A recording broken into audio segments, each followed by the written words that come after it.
নমস্কার বন্ধুরা, আমি শিখা মণ্ডল। আমার ইউটিউব চ্যানেলে সকল বন্ধুকে সুস্বাগত। তো আজকে আবার একটা নতুন রেসিপি নিয়ে চলে আসলাম। এই যে আমলকি, এটা যে স্বাস্থ্যের জন্য খুবই ভালো, এটা সবাই জানো। তো আজকে আমরা আমলকি দিয়েই একটা রেসিপি বানাবো। তো দেখো, আমলকিটাকে প্রথমে আমরা খুব ভালো করে জল দিয়ে ধুয়ে নিচ্ছি। আর এই যে একটা কাপড় দিয়ে এই আমলকির জলটাই দেখো এইভাবে পুরো ভালো করে মুছে নিচ্ছি। দেখো এইভাবে একদম পুরো শুকনো শুকনো করে আমলকির এই জলটাকে পুরো মুছে নিতে হবে। আর চাই কিছুটা কাঁচা লঙ্কা, এই যে কিছুটা কাঁচা লঙ্কা চাই, আর আমলকি চাই। তো চলো এবার আমরা রেসিপিটা করি। তো আমলকির রেসিপিটা বানাবার জন্য প্রথমে আমি একটা কড়া বসিয়ে দিলাম গ্যাসেতে। আর এই কড়ার মধ্যে বেশ কিছুটা নুন দিয়ে দিচ্ছি। এই যে দেখো এতটা নুন দিয়ে দিলাম। নুন দিয়ে এবার এই নুনটাকে না খুব ভালোভাবে আমরা গরম করে নেব।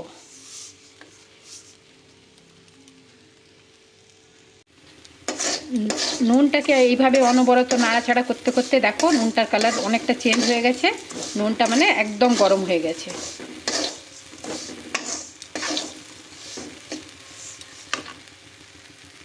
তো এই গরম নুনের মধ্যে আমরা এই আমলকিগুলোকে দিয়ে দিচ্ছি।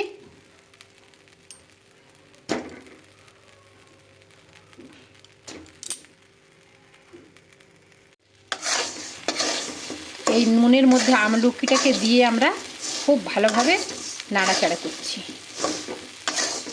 এই নুনেতেই এই আমলকিটা ভালো করে ভাজা হয়ে যাবে। একটু ঢাকা দিয়ে দিয়ে খুব ভালো করে আমলকিটাকে ভেজে নিতে হবে।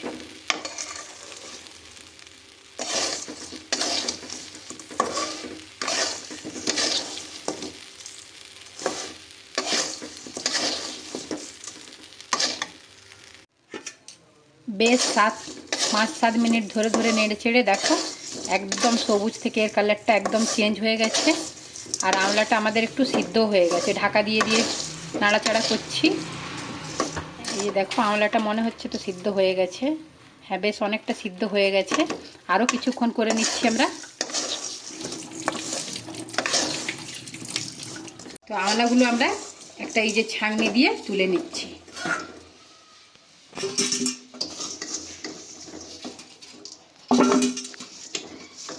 এই লঙ্কাগুলোকে দিয়ে দিলাম। আর দিয়ে এই লঙ্কাগুলোকেও একটু খুব ভালো করে নাড়াচাড়া করে নেবো। তো লঙ্কাগুলো নাড়ার সময় একটুখানি ঢাকা দিয়ে করবে, না হলে ফাটবে। তোমরা এটা জানোই কি লঙ্কা গোটা দিলে ফাটে। তো যার কারণে আমি ঢাকা দিয়ে এগুলোকেও একটু ভাজা করে নিচ্ছি। এখানে লঙ্কাগুলো খুব বেশি ফাটছিল, তো যার কারণে আমি ভিডিওটা করতে পারলাম না। তো দেখো এই যে লঙ্কার কালারটাও দেখো সবুজ থেকে একদম পুরো চেঞ্জ হয়ে গেছে। তো এবার এই লঙ্কাগুলোকেও আমরা তুলে নিচ্ছি ছেঁকে। তো এখানে দেখতে পাচ্ছ আমলাগুলোর কালার পুরো চেঞ্জ হয়ে গেছে। আর এই যে দেখো লঙ্কাগুলো খুব ভালোভাবে কালার চেঞ্জ হয়ে গেছে। তো আমরা এখানে একটা বঁটি নিয়েছি। বঁটি নিয়ে আর এই যে দেখো আমলাগুলোকে এইভাবে কেটে নিচ্ছি।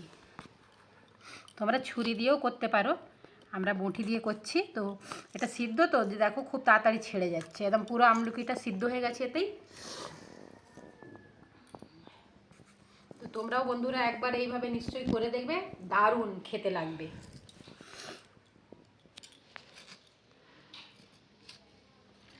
এখানে দেখতে পাচ্ছ সব আমলাগুলো কি আমরা কেটে নিয়েছি। এই যে এইভাবে কেটে নিয়েছি ছোট ছোট করে। আর এই যে লঙ্কাগুলো, এই লঙ্কাগুলোর এই যে বোকা ফেলে দিচ্ছি। প্রত্যেকটা লঙ্কার বোকাগুলো আমরা ফেলে রেখে দিচ্ছি।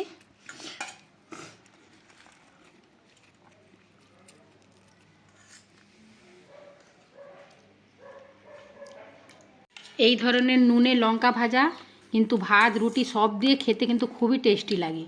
তোমরা একবার নিশ্চয়ই করে দেখবে, দারুণ লাগে খেতে। তো চলো এবার আমরা রেসিপির দিকে যাই। এখানে কড়া আমাদের গরম হয়ে গেছে। এতে কিছু দিয়ে দিলাম ধনে আছে, আর কালো জিরে আছে, জুন, এগুলো দিয়ে একটু ভাজা করছি। তার সাথে আমরা দিয়ে দিচ্ছি সাদা সর্ষে, আর দিয়ে দিচ্ছি কালো সর্ষে। দিয়ে এই মশলাটাকে আমরা একটু ফ্রাই করে নিচ্ছি ভালো করে।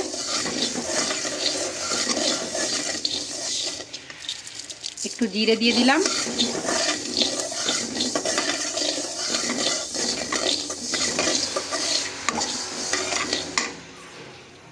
মশলাটা দেখো আমাদের একদম খুব ভালোভাবে ভাজা হয়ে গেছে।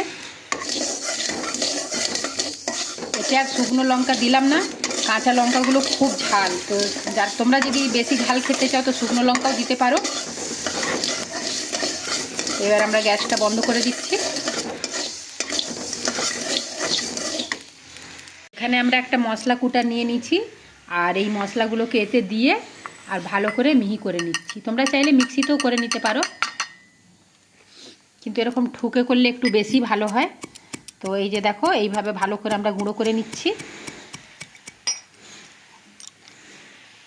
এটা দেখতে পাচ্ছ খুব ভালোভাবে গুঁড়ো হয়ে গেছে। এতে কিন্তু দু রকমের সর্ষে আছে, মেথি আছে, জুন আছে, কালো জিরে আছে, ধনে আছে, সব দিয়ে ভালো করে আমরা মিশ্রণটাকে গুঁড়ো করে নিয়েছি। এবার দেখো একটা বাটিতে ঢেলে নিলাম। তো এখানে দেখো লঙ্কাগুলোকেও আমি ছোট ছোট করে কেটে দিয়েছি, তোমরা চাইলে থেতো করেও দিতে পারো। তারপরে দেখো এতে দিয়ে দিলাম হলদি, আর দিয়ে দিলাম একটু স্বাদ মতো নুন, আর এই যে মশলাটা পিষে রেখেছিলাম এই মশলাটা দিয়ে দিলাম সরষের তেল। এটা সরষের তেল দিয়ে করলেই একটু ভালো লাগে, তো সরষের তেলটাও দিয়ে দিলাম। দিয়ে এবার এই মিশ্রণটাকে খুব ভালো করে আমরা মাখিয়ে নিচ্ছি। তো তোমরা বন্ধুরা একবার নিশ্চয়ই এইভাবে বানিয়ে দেখবে, স্বাস্থ্যের জন্য তো খুবই ভালো, আর খেতেও খুবই মুখরোচক হবে।